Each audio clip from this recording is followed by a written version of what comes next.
We are right back at it. The last couple of days have been beyond stressful.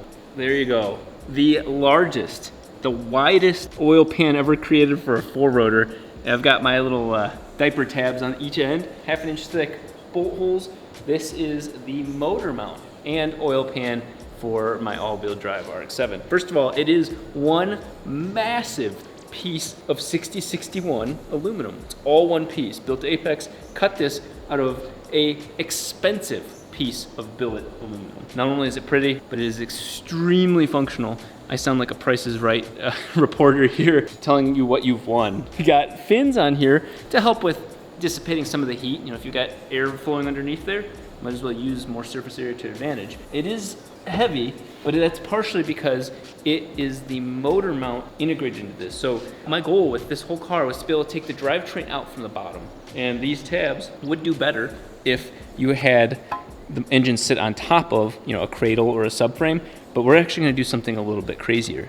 This is pod racing style dry sump scavenging things. Scavenging is a fancy word, guys. It tripped me up considerably. Scavenging just means, hey, there's oil pouring down into the oil pan, suck that out of the pan. It's almost like when you go to the dentist and there's that lady that's got that little tube that's like on the back while the dentist works on your teeth. It's like, that's dry sump.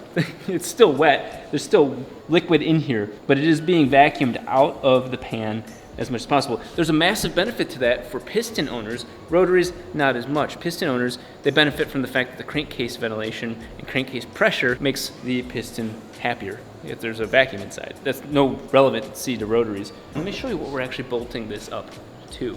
First of all, I'm gonna set this on the ground. One of the first things, my wiring harness is coming along beautifully. I forgot that there's a 5-volt wire that goes to pressure sensors. Good job, Rob. All of the injectors. Who did this? Who did this? Not me. You, Not me. Jared, you weren't even supposed to answer that. Hurts.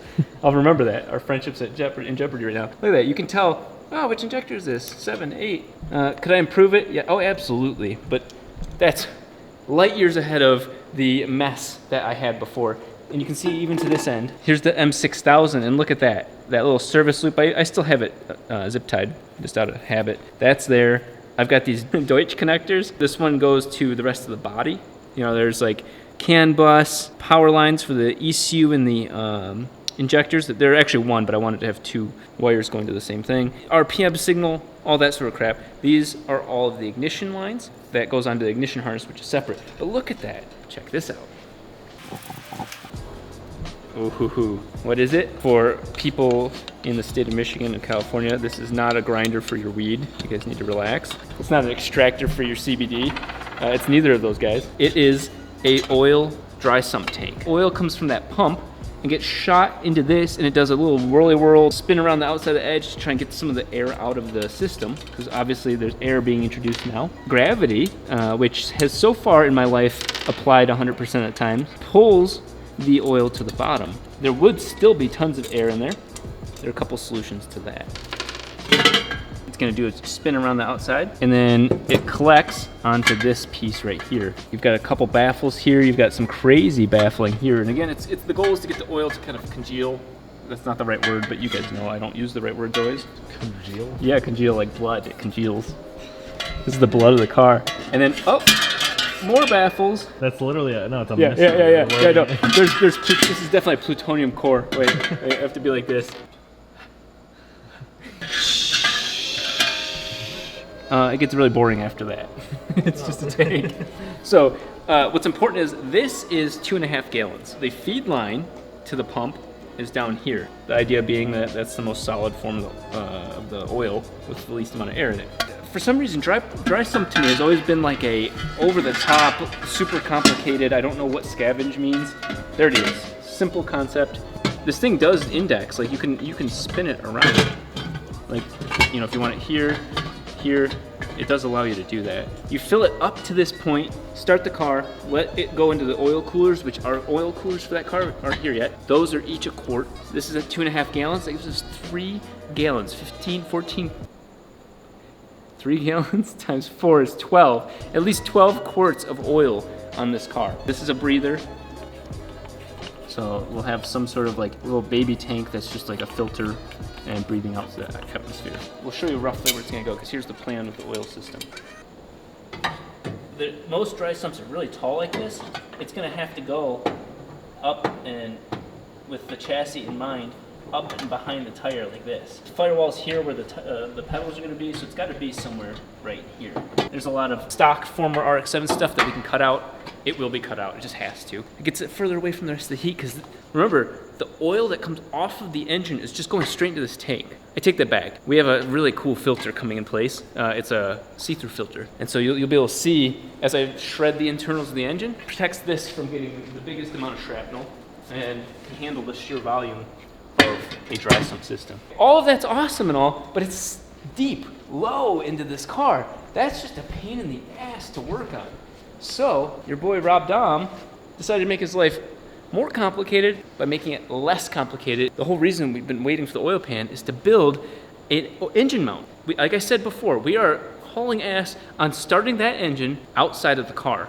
That engine is gonna do God knows what. It's gonna shake itself to death. I don't know what. We need the oil pan to create engine mounts, to create a whole system to run the entire drivetrain as it sits in the car, outside of the car. This is like F1 team shit. We filmed this part before, so we're gonna back up for a couple steps to show you building the engine mount, and then we're gonna come right back to here and finish it. Jarrett is gonna help me with all of that. Oh yes, we are now fabricators. The whole goal of all of this is to be able to replicate the engine from in the car, out of the car. We're gonna fire that engine up in the middle of the air, and we're not gonna do it on jack stands and press board plywood. So we're gonna take these 4 pieces, hopefully, and mount them vertically up to the oil pan, make a massively solid base, and make it potentially mobile. We're gonna make them removable so that way we can set it all the way on the ground. When we go to use the intercooler piping from in the car, it'll fit on the engine stand. That's the dream goal. Let's see how close we get to making that a reality. The box has to be wide enough to not let the turbo cause things to fall over, so it's wide. And we're gonna pull out this and use it on a 45-degree angle to cut the base tubes like this. So that way I can tack them together for Jarrett and he can keep moving, and we'll kind of two-man this and see what comes of it. No idea what's about to come of this. Ow. Is there any marking that tells us what 45 degrees is? Oh, it's on your side. It doesn't even reach it. Look at that. Yeah. Well, this is gonna be a video just roasting how bad this is. Okay, well, good enough. This is our very first metal pipe being cut in the shop ever.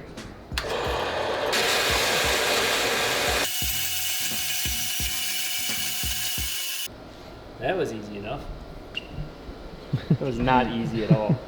A lot of just weird shit because of just this machine. But we have 2 corners in the correct way. We'll have to clean those up clearly for welding. Now that my hands are clean and they're worthy of being put inside of the glove, I tend to wear them for keep my hands clean. God, Rob, those are just the best looking gloves. Who makes those? Thank you, Jarrett. I'm glad you asked. Grease Monkey or Gorilla Gloves. Okay, now that I got my gloves on, I can hold the camera for you while you do the work. Okay, whatever. If you pick the same piece up, Jarrett, okay. You almost I was about to pick up the one you just did. We've got this set up to do the 90-degree angles. I'm about to show Rob how to really cut metal, because I went to college strictly for this. Before I set you up to fail, the blade, remember the blade fell off on the inside? Oh, I have to reset that? Yeah. Don't buy your products from Harbor Freight.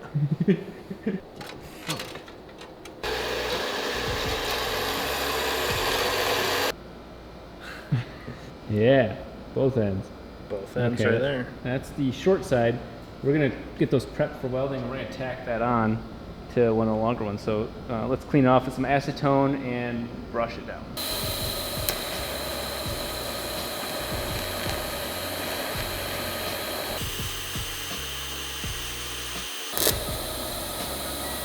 Look at that. Who's the pro welder guy now, eh? Oh my God. Somebody watching this is like, oh, you set the weld wrong or something, and you're probably right. I don't know enough about that.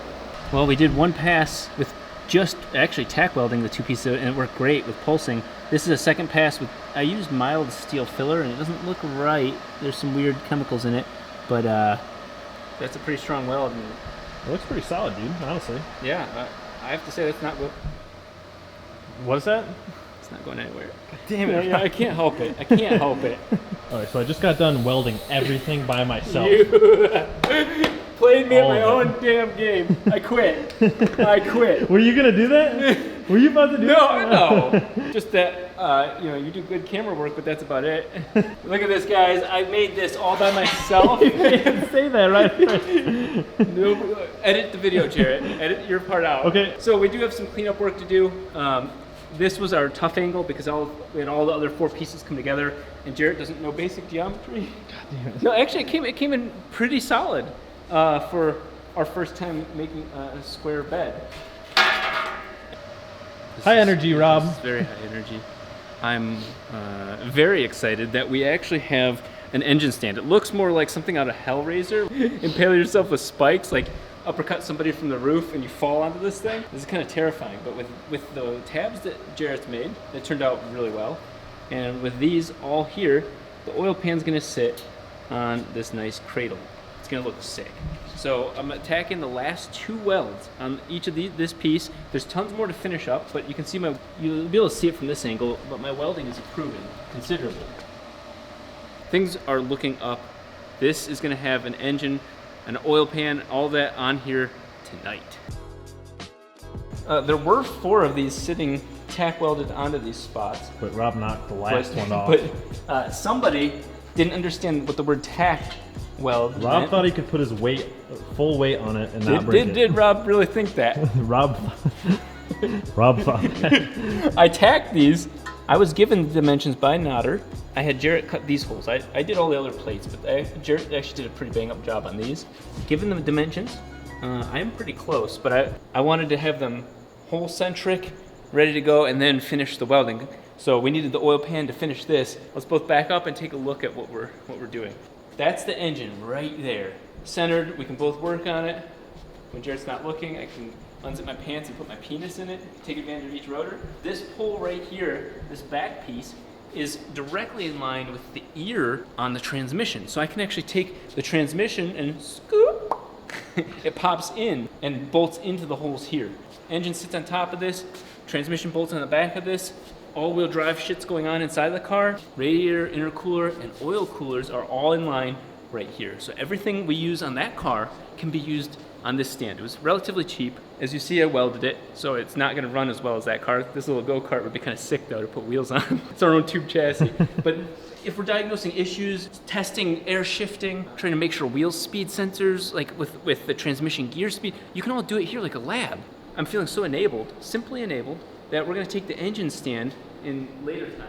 And you see how it's kind of a V shape on the feet of that? We're gonna make those into kind of a shape that comes out and then goes out, so we can butt the 2 up together like a docking station, so it holds this, probably from the back here because it's closer, and then we can pull the engine straight off. It's the neatest thing about having that Everlast unit is just being able to fabricate to your heart's content. So we're gonna get some bolts in here, re-tack these in properly, not let Jarrett use this as a pogo stick, and then finish those welds, and we've got an engine to put right on top of here.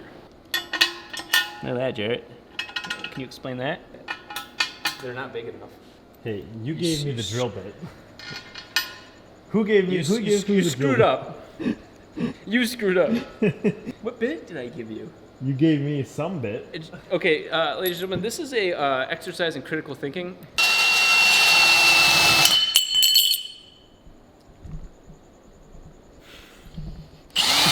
This may be the second time we filmed this part, but we went to exactly 1/2 inch.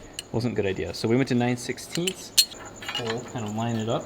And then the other one, which isn't hub centric, if that was the application right here. And this one's gonna take a little bit more finessing because you can see it moves. Again, this is given the circumstances. Well, good news, we were able to find the correct size bolts. I'm being very gentle because those are, they don't have shoulders and they don't have washers on them, but they are all 1/2 inch. And so everything's all centered the way it should be. With variances and all that, I do have a little bit of a shortcoming on this side, and then on this side it's a little bit longer, which is fine. That's easier than this. Regardless, we're gonna get this all tacked in now. This is exactly what we were hoping for. We got close, but it would not have fit if we finished it all up at once, the nature of fabrication. So I'm gonna go ahead and tack these in like more permanently, We'll do final welding later. It's not interesting for you guys. And then we'll start putting the motor on here. Does that sound like a good idea? Probably not.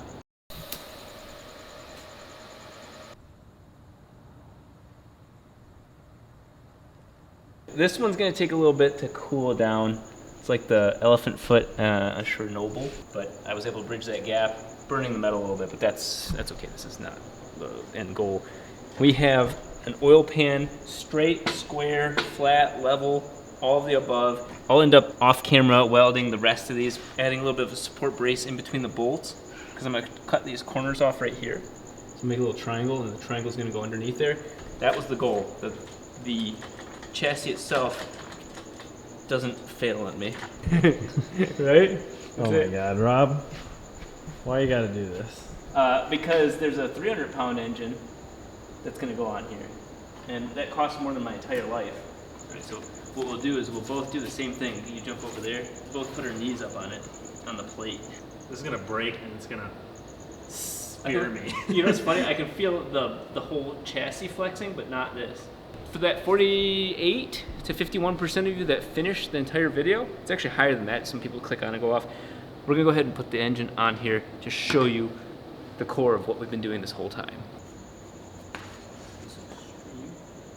6 bolts in there just so it doesn't slide off. Even when it's flat, you get an earthquake, destroy my motor. Okay, well, we already had to do work on this. It's not Notter's fault, but this engine, unbeknownst to everybody, is actually using the M8 screw, which is great for us because this is the engine brace now. So all of these are larger to hold everything together more. That's excellent. That means that we're not relying on the smaller M6, which is a wonderful screw generally available everywhere. Everything got bored out.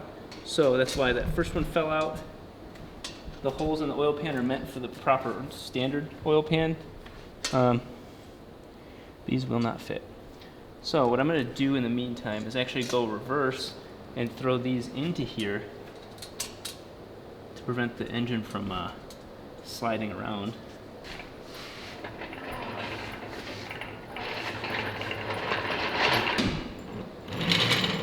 There we are. Let's see how this looks. When have you ever seen anything this professional done on this channel? Look at that. This front space is even perfect for walking. It's like, when I'm old, Jarrett, like older than I am now, this is gonna be my walker. like this. Yo, Rob, can you roll the engine over here? I need to work on something on it. Yeah, man, I got you.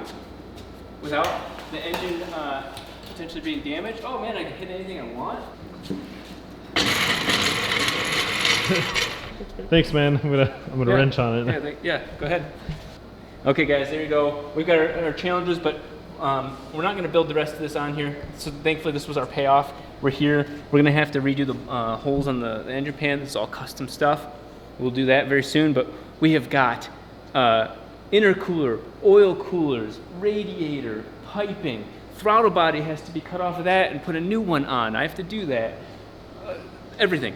Continue to build this brace up so this engine doesn't fall in the middle of the night. Tons of stuff to do. It's all happening. Appreciate all of the support on the videos. You guys are going animal style fries on the videos. I love it. You know, keep that going because it makes us look like actual YouTubers for once in my life, and we're all finishing the engine because of that. So thank you so much. Let's keep going. And like the video? And like the video. This is my best TJ. TJ's got it locked down. He says, keep moving forward. I'm gonna say, yeah, let's try to get that going. That's my inspirational quote. Let's try and get that going. I was liking the animal style fries. You like the animal style fries? Yeah, like for animal style fries. Like for animal style fries.